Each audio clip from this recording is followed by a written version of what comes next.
siang Ibu Lani dan teman-teman. Hari ini saya akan memulai presentasi saya mengenai konsep getaran dan gelombang. Nah, sebelumnya saya akan menjelaskan percobaan yang saya lakukan dan saya akan menjelaskan terlebih dahulu untuk pengertian getaran dan gelombang serta berbagai besaran yang ada. Nah, kita harus memahami apa itu getaran dan gelombang. Yang pertama, getaran adalah gerakan yang terjadi secara bolak-balik di sekitar titik keseimbangan dengan lintasan tetap. Nah, yang kedua, gelombang adalah getaran yang merambat atau energi dari satu tempat ke tempat yang lainnya. Nah, pada getaran dan gelombang tersebut, kita akan menemukan ada beberapa besaran berikut ini. Yang pertama, getaran. Besaran yang pertama adalah getaran adalah simpangan, yaitu jarak antara benda bergerak dengan titik keseimbangan dengan satuan yaitu meter.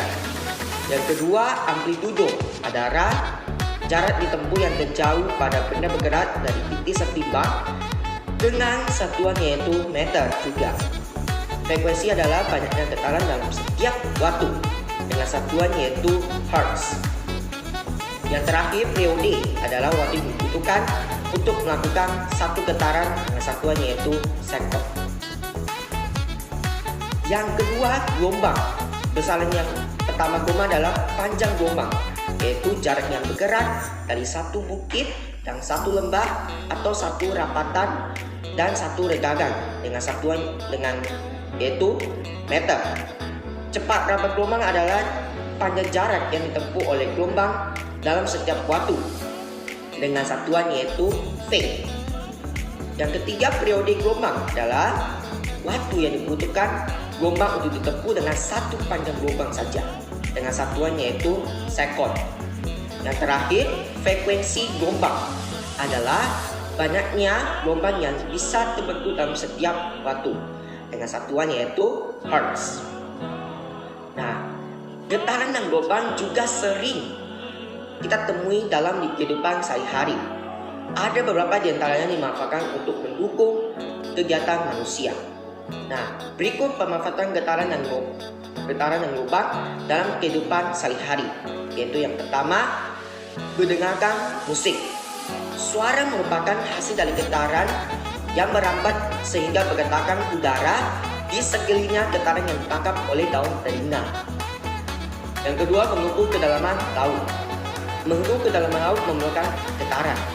Getaran yang dipancarkan akan memantul dan kembali sehingga didapatkan lamanya getaran kembali akan dihitung.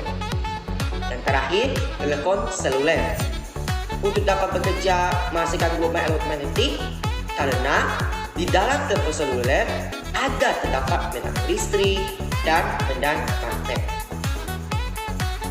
Nah, sekarang saya akan menjelaskan percobaan yang saya lakukan.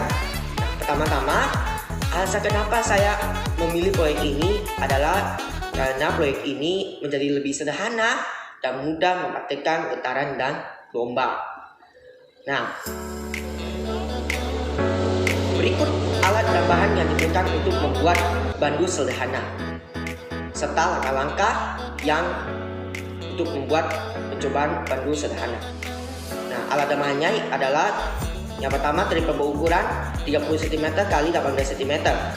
Yang kedua, 2 buah kayu tiang penyangga dengan ukuran 27 cm x 3 cm. Yang ketiga, 1 buah kayu penggantung dengan ukuran 35 cm x 1 cm. Yang keempat, 1 buah panjang tasir dengan ukurannya yaitu 16 cm. Yang kelima, 1 buah bandul. Yang terakhir, stopwatch dengan menggunakan handphone.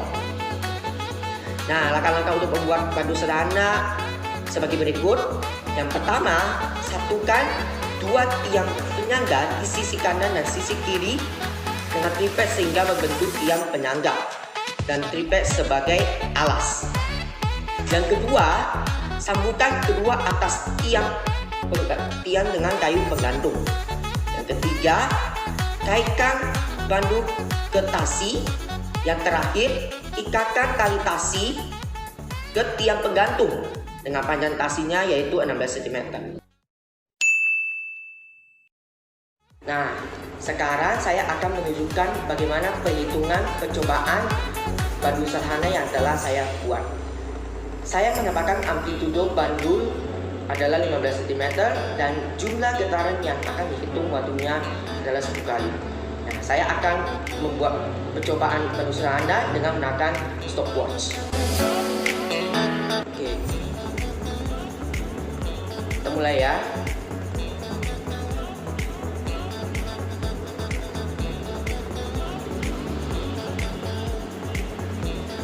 1, 2, 3, 4, 5, 6, 7, 8, 9, 10. Nah, yang saya lihat waktu dibutuhkan yaitu 8,99 sekon.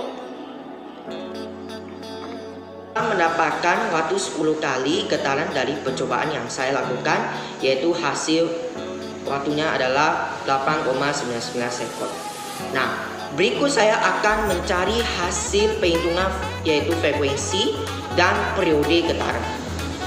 Frekuensi getaran yang didapatkan dari yang saya sudah hasilkan yaitu 1,112 Hz. Ini hasilnya seperti gini.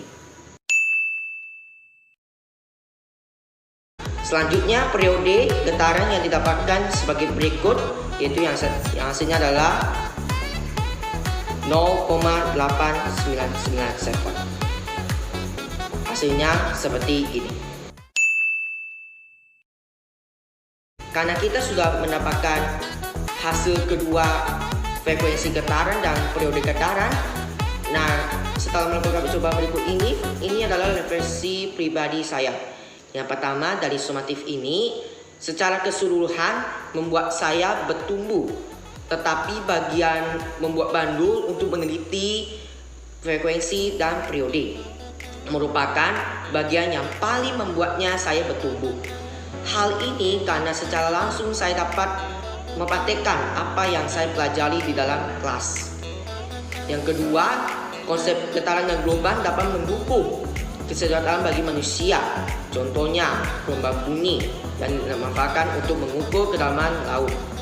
Yang kedua, gelombang radio yang memungkinkan terjadinya komunikasi jarak jauh. Yang ketiga, gelombang sinar X yang dimanfaatkan untuk teknologi kesehatan seperti ronsen.